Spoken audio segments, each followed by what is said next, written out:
The ghetto was awake. One after the other, the lights were going on behind the windows. I went into the house of one of my father's friends.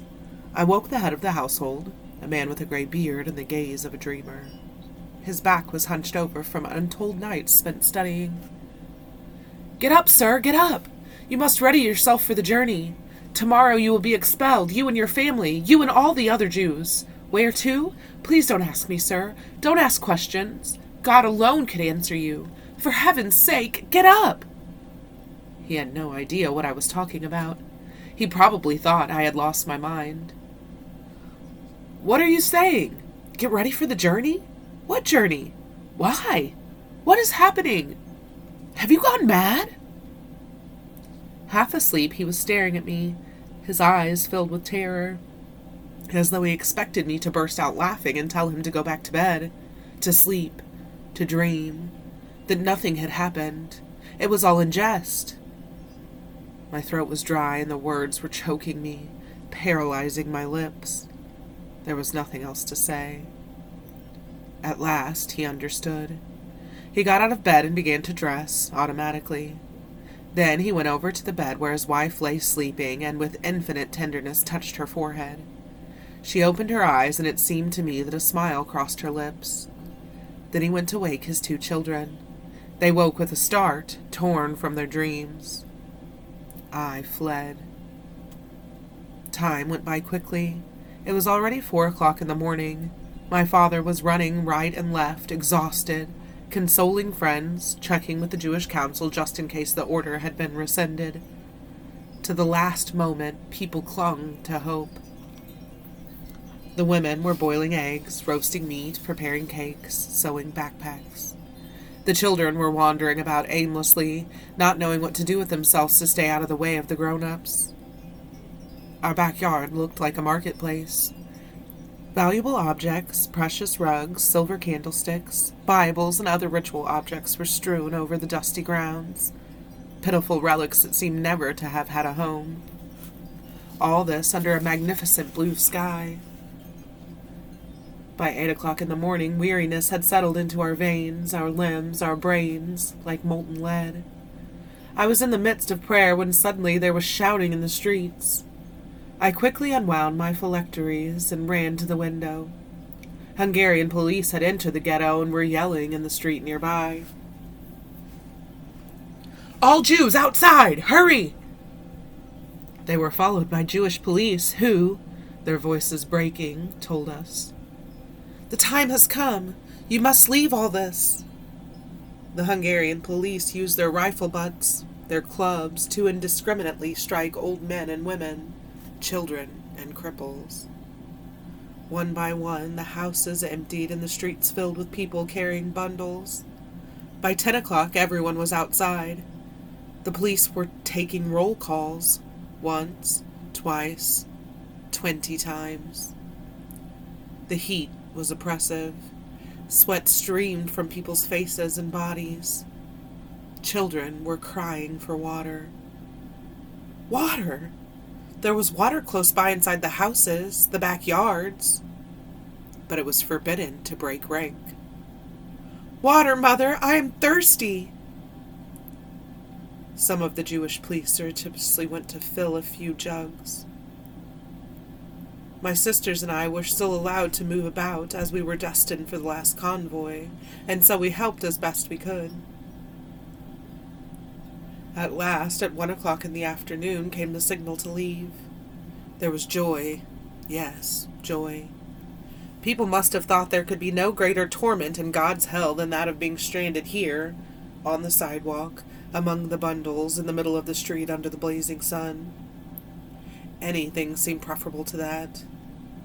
They began to walk without another glance at the abandoned streets, the dead, empty houses, the gardens, the tombstones. On everyone's back there was a sack, in everyone's eyes tears and distress. Slowly, heavily, the procession advanced toward the gate of the ghetto. And there I was, on the sidewalk, watching them file past, unable to move. Here came the chief rabbi, hunched over, his face strange-looking without a beard, a bundle on his back. His very presence in the procession was enough to make the scene seem surreal. It was like a page torn from a book, a historical novel, perhaps, dealing with captivity in Babylon or the Spanish Inquisition. They passed by me one after the other, my teachers, my friends, the others, some of whom I had once feared, some of whom I had found ridiculous. All those lives I had shared for years. There they went, defeated, their bundles, their lives in tow, having left behind their homes, their childhood. They passed me by like beaten dogs, with never a glance in my direction. They must have envied me. The procession disappeared around a corner. A few steps more and they were beyond the ghetto walls. The street resembled fairgrounds deserted in haste. There was a little of everything. Suitcases, briefcases, bags, knives, dishes, banknotes, papers, faded portraits. All the things one planned to take along and finally left behind. They had ceased to matter.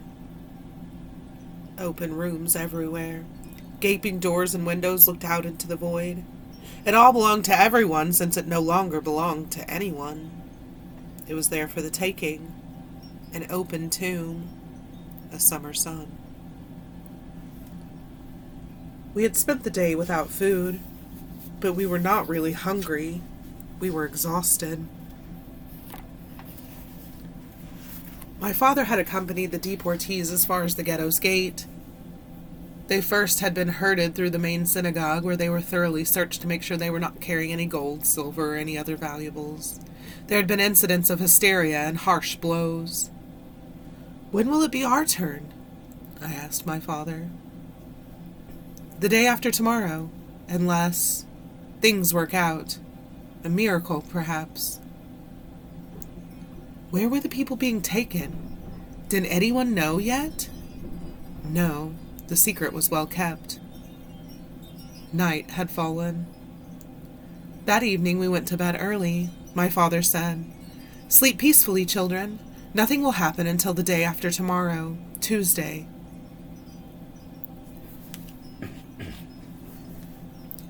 Monday went by like a small summer cloud, like a dream in the first hours of dawn. Intent on preparing our backpacks, on baking breads and cakes, we no longer thought about anything. The verdict had been delivered. That evening our mother made us go to bed early. To conserve our strength, she said. It was to be the last night spent in our house. I was up at dawn. I wanted to have time to pray before leaving. My father had risen before all of us to seek information in town. He returned around 8 o'clock. Good news. We were not leaving town today. We were only moving to the small ghetto. That is where we were to wait for the last transport. We would be the last to leave. At 9 o'clock, the previous Sunday's scenes were repeated. Policemen wielding clubs were shouting, "All Jews outside!" We were ready. I went out first. I did not want to look at my parents' faces. I did not want to break into tears. We remained sitting in the middle of the street, like the others 2 days earlier. The same hellish sun, the same thirst, only there was no one left to bring us water. I looked at my house in which I had spent years seeking my God, fasting to hasten the coming of the Messiah, imagining what my life would be like later. Yet I felt little sadness. My mind was empty. "Get up! Roll call!" We stood. We were counted. We sat down. We got up again, over and over. We waited impatiently to be taken away. What were they waiting for? Finally, the order came. "Forward! March!" My father was crying. It was the first time I saw him cry. I had never thought it possible. As for my mother, she was walking, her face a mask, without a word, deep in thought. I looked at my little sister, Zipporah, her blonde hair neatly combed, her red coat over her arm, a little girl of 7. On her back, a bag too heavy for her. She was clenching her teeth. She already knew it was useless to complain. Here and there, the police were lashing out with their clubs. Faster! I had no strength left. The journey had just begun, and already I felt so weak. Faster! Faster! Move, you lazy good-for-nothings! The Hungarian police were screaming. That was when I began to hate them, and my hatred remains our only link today. They were our first oppressors. They were the first faces of hell and death. They ordered us to run. We began to run. Who would have thought that we were so strong? From behind their windows, from behind their shutters, our fellow citizens watched as we passed. We finally arrived at our destination. Throwing down our bundles, we dropped to the ground. Oh God, Master of the universe, in your infinite compassion, have mercy on us. The small ghetto. Only 3 days ago, people were living here. People who owned the things we were using now. They had been expelled, and we had already forgotten all about them. The chaos was even greater here than in the large ghetto. Its inhabitants evidently had been caught by surprise. I visited the rooms that had been occupied by my Uncle Mendel's family. On the table, a half-finished bowl of soup. A platter of dough waiting to be baked. Everywhere on the floor there were books. Had my uncle meant to take them along? We settled in. What a word. I went looking for wood. My sisters lit a fire. Despite her fatigue, my mother began to prepare a meal. We cannot give up. We cannot give up, she kept repeating. People's morale was not so bad. We were beginning to get used to the situation. There were even those who voiced optimism. The Germans were running out of time to expel us, they argued. Tragically, for those who had already been deported, it would be too late. As for us, chances were that we'd be allowed to go on with our miserable little lives until the end of the war. The ghetto was not guarded. One could enter and leave as one pleased. Maria, our former maid, came to see us. Sobbing, she begged us to come with her to her village where she had prepared a safe shelter. My father wouldn't hear of it. He told me and my big sisters, "If you wish, go there. I shall stay here with your mother and the little one." Naturally, we refused to be separated. Night. No one was praying for the night to pass quickly. The stars were but sparks of the immense conflagration that was consuming us. Were this conflagration to be extinguished one day, nothing would be left in the sky but extinct stars and unseeing eyes. There was nothing else to do but go to bed, in the beds of those who had moved on. We needed to rest, to gather our strength. At daybreak, the gloom had lifted. The mood was more confident. There were those who said, "Who knows? They may be sending us away for our own good. The front is getting closer. We shall soon hear the guns, and then surely the civilian population will be evacuated." They worry lest we join the partisans. As far as I'm concerned, the whole business of deportation is nothing but a big farce. Don't laugh. They just want to steal our valuables and jewelry. They know that it has all been buried and that they will have to dig to find it. So much easier to do when the owners are on vacation. On vacation? This kind of talk that nobody believed helped pass the time. The few days we spent here went by pleasantly enough in relative calm. People rather got along. There no longer was any distinction between rich and poor, notables and the others. We were all people condemned to the same fate, still unknown. Saturday, the day of rest, was the day chosen for our expulsion. The night before, we had sat down to the traditional Friday night meal. We had said the customary blessings over the bread and the wine and swallowed the food in silence. We sensed that we were gathered around the familial table for the last time. I spent that night going over memories and ideas and was unable to fall asleep. At dawn, we were in the street, ready to leave. This time, there were no Hungarian police. It had been agreed that the Jewish Council would handle everything by itself. Our convoy headed toward the main synagogue. The town seemed deserted, but behind the shutters, our friends of yesterday were probably waiting for the moment when they could loot our homes. The synagogue resembled a large railroad station, baggage and tears. The altar was shattered, the wall covering shredded, the walls themselves bare. There were so many of us, we could hardly breathe. The 24 hours we spent there was horrendous. The men were downstairs, the women upstairs. It was Saturday, the Sabbath, and it was as though we were there to attend the services. Forbidden to go outside, people relieved themselves in a corner. The next morning we walked toward the station, where a convoy of cattle cars was waiting. The Hungarian police made us climb into the cars, 80 persons in each one. They handed us some bread, a few pails of water. They checked the bars on the windows to make sure they would not come loose. The cars were sealed. One person was placed in charge of every car. If someone managed to escape, that person would be shot.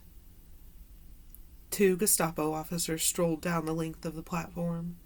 They were all smiles. All things considered, it had gone very smoothly.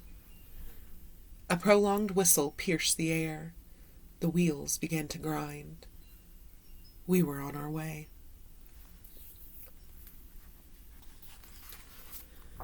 Lying down was not an option, nor could we all sit down. We decided to take turns sitting. There was little air.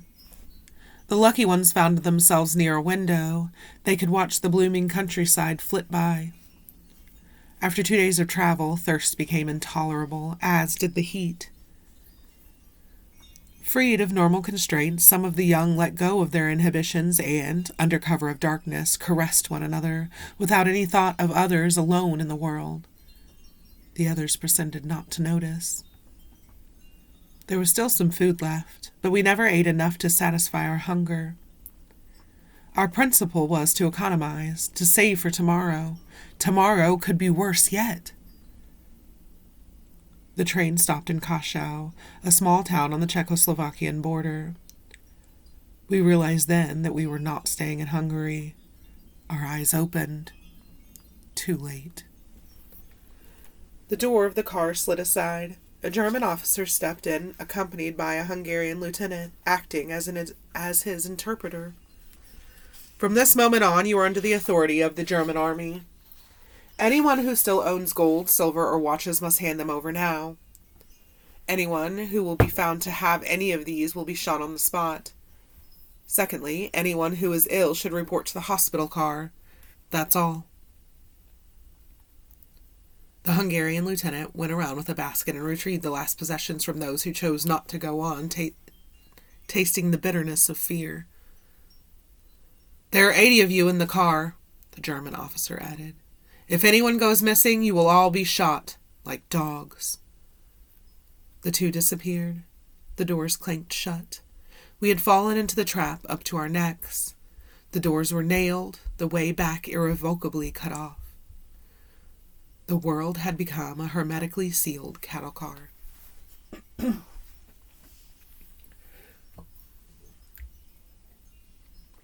There was a woman among us, a certain Mrs. Schachter.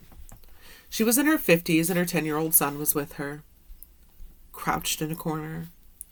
Her husband and 2 older sons had been deported with the first transport by mistake. The separation had totally shattered her. I knew her well. A quiet, tense woman with piercing eyes, she had been a frequent guest in our house. Her husband was a pious man who spent most of his days and nights in the house of study. It was she who supported the family. Mrs. Schachter had lost her mind. On the first day of the journey, she had already begun to moan. She kept asking why she had been separated from her family. Later, her sobs and screams became hysterical. On the 3rd night, as we were sleeping, some of us sitting, huddled against each other, some of us standing, A piercing cry broke the silence. "Fire! I see a fire! I see a fire!" There was a moment of panic. Who had screamed? It was Mrs. Schachter. Standing in the middle of the car, and the faint light filtering through the windows, she looked like a withered tree in a field of wheat. She was howling, pointing through the window. "Look! Look at this fire! This terrible fire! Have mercy on me!" Some pressed against the bars to see. There was nothing, only the darkness of night. It took us a long time to recover from this harsh awakening. We were still trembling, and with every screech of the wheels we felt the abyss opening beneath us. Unable to still our anguish, we tried to reassure each other. "She is mad, poor woman." Someone had placed a damp rag on her forehead, but she nevertheless continued to scream. "Fire! I see a fire!" Her little boy was crying, clinging to her skirt, trying to hold her hand.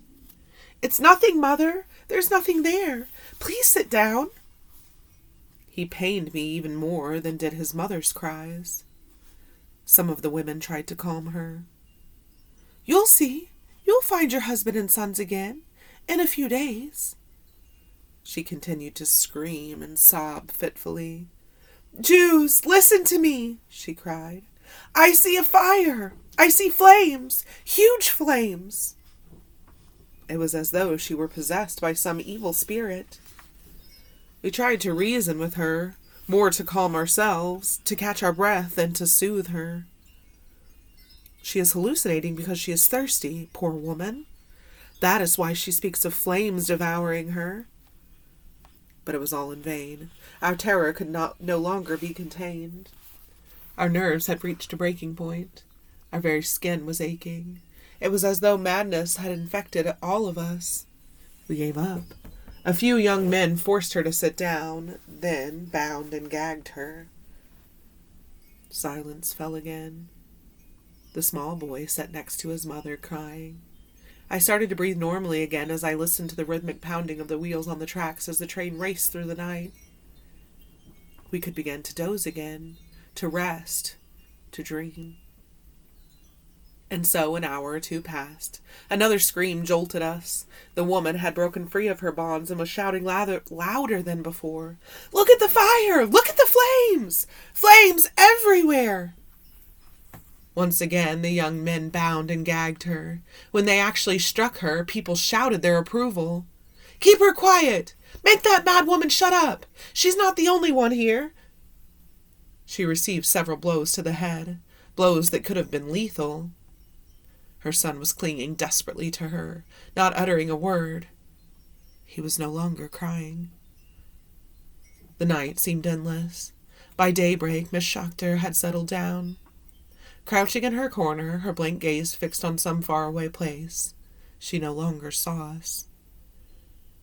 She remained like that all day, mute, absent, alone in the midst of us.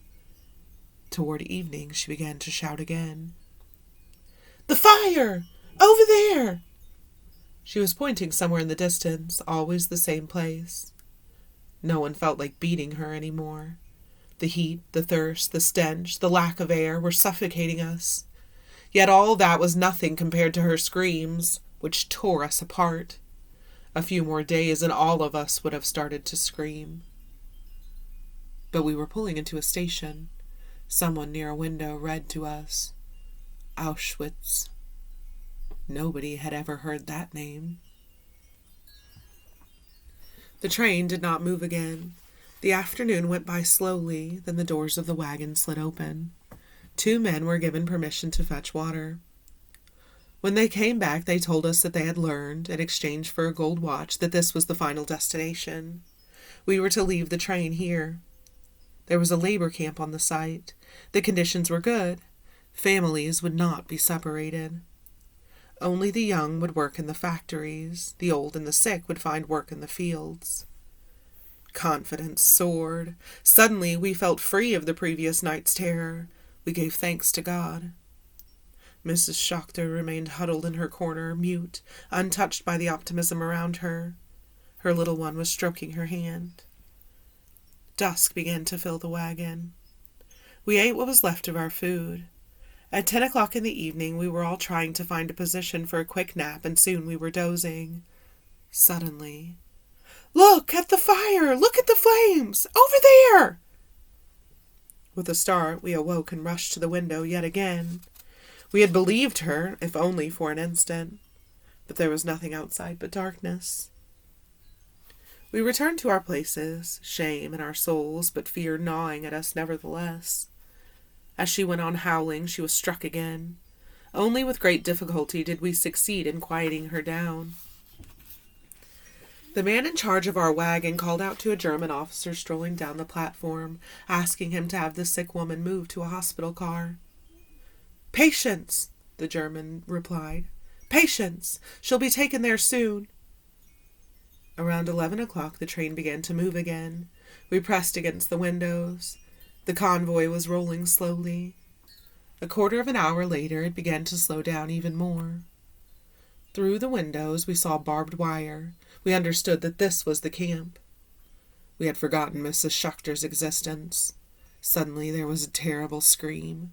"Jews, look! Look at the fire! Look at the flames!"